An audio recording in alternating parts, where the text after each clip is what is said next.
ये नजारा था पाकिस्तान में हुए आम चुनाव का।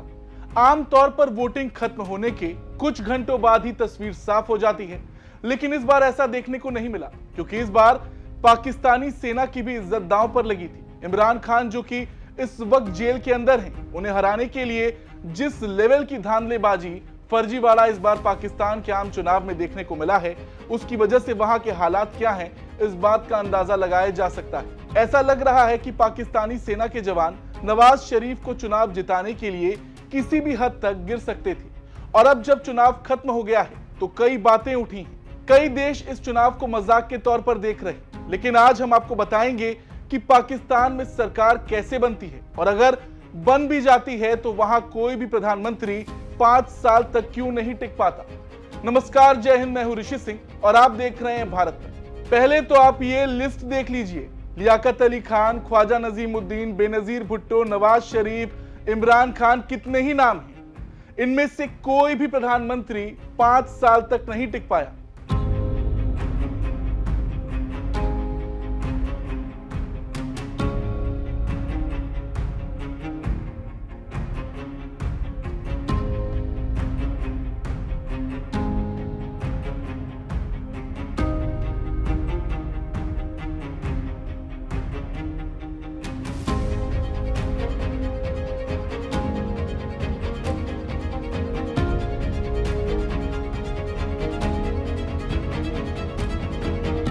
मतलब कि अगर देखा जाए तो नाम खत्म नहीं हो रहे, लेकिन कोई भी प्रधानमंत्री सुकून से 5 साल पूरे कर ले, ये पाकिस्तान में संभव नहीं।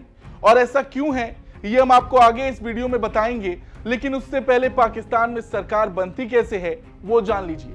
पाकिस्तान में प्रधानमंत्री चुनने का प्रोसेस लगभग भारत जैसा ही है, मगर वहां सेना ये तय करती है कि चुनाव किसे जिताना है। भारत में ऐसा नहीं। खैर, पाकिस्तान भी एक संसदीय लोकतंत्र है। पाकिस्तानी संसद में 2 सदन होते हैं। निचले सदन यानी नेशनल असेंबली को कौमी असेंबली कहा जाता है, वहीं पाकिस्तान के उच्च सदन यानी सीनेट को आईवान बाला कहा जाता है। नेशनल असेंबली के सदस्य प्रधानमंत्री को चुनते हैं। इस बार 266 सीटों के लिए वोटिंग हुई, और कैसे हुई इस पर हम नहीं जाएंगे, वो आप सबने पहले ही देखा है। खैर, हम बात करेंगे सीटों की। पंजाब की 141 सीटें, सिंध की 61, बलूचिस्तान की 16, खैबर पख्तूनवा की 45 सीटें और इस्लामाबाद कैपिटल टेरिटरी की 3 सीटें। वहीं 266 आम सीटों के अलावा नेशनल असेंबली में 70 आरक्षित सीटें होती हैं। 70 में से 60 महिलाओं के लिए और 10 गैर मुसलमानों के लिए आरक्षित हैं। इस तरह नेशनल असेंबली की कुल ताकत 336 हो जाती है। जो उम्मीदवार निर्दलीय चुनाव लड़कर जीतते हैं, उन्हें चुनाव के बाद किसी भी पार्टी में शामिल होने का विकल्प होता है।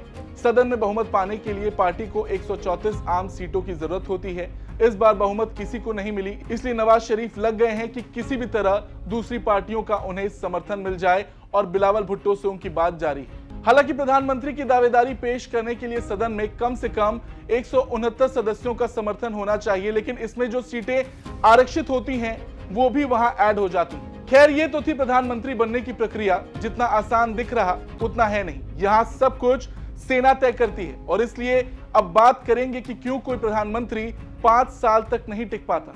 पाकिस्तान की सेना के साए में कैसे पूरा मुल्क आजादी के बाद से लेकर आज तक चल रहा है, यह भी एक बहुत लंबी कहानी है। 1947 से ही दिख रहा कि पाकिस्तान में क्या होगा, ये वहां की सेना तय करती आ रही। पाकिस्तानी सेना ने ही अपने देश में सत्ता परिवर्तन को प्रभावित किया। ये पाकिस्तान की सेना ही थी जिसने ये तय किया है कि नवाज शरीफ सत्ता में आए, और ये वही सेना है जो इमरान खान के उत्थान और पतन दोनों का सूत्रधार बनी।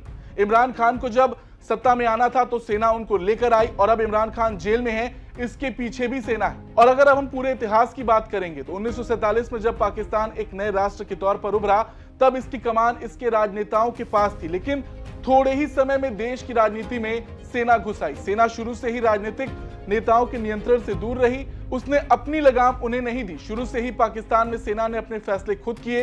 रक्षा मामलों से जुड़े सभी फैसले सेना से प्रभावित रहे। कभी कोई राजनेता इस मुद्दे में हस्तक्षेप नहीं कर सका। वहां की सेना राजनीति में कैसे घुसी, इसका उदाहरण आप ऐसे देख सकते हैं कि जनरल आयूब खान ने राष्ट्रपति को हटाकर तख्ता पलट कर दिया था। जनरल जियाउल हक ने मार्शल लॉ लगाकर सत्ता हथियाई थी।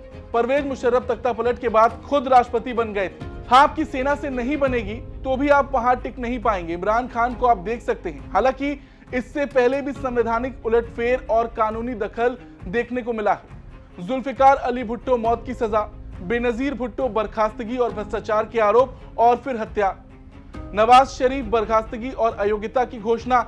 हालांकि इन दिनों सेना इन पर थोड़ी मेहरबान है और इस वजह से ये पाकिस्तान वापस लौट चुके हैं। अविश्वास प्रस्ताव की बात करें तो हाल ही में इमरान खान की सरकार अविश्वास प्रस्ताव से गिरी और बाकी तो कुछ प्रधानमंत्रियों ने इस्तीफा दे दिया या उनकी मौत हो गई। लेकिन अब मौजूदा वक्त की बात करते हैं। एक बार फिर सेना के दबाव और फर्जीवाड़े के बीच पाकिस्तान में चुनाव हो चुका है। दुनिया ने इसकी आलोचना की, ऐसा चुनाव शायद ही कहीं देखा गया हो, मगर ये पाकिस्तान है, यहां कुछ भी हो सकता है। आपको ये खबर कैसी लगी? कमेंट करके जरूर बताएं। धन्यवाद।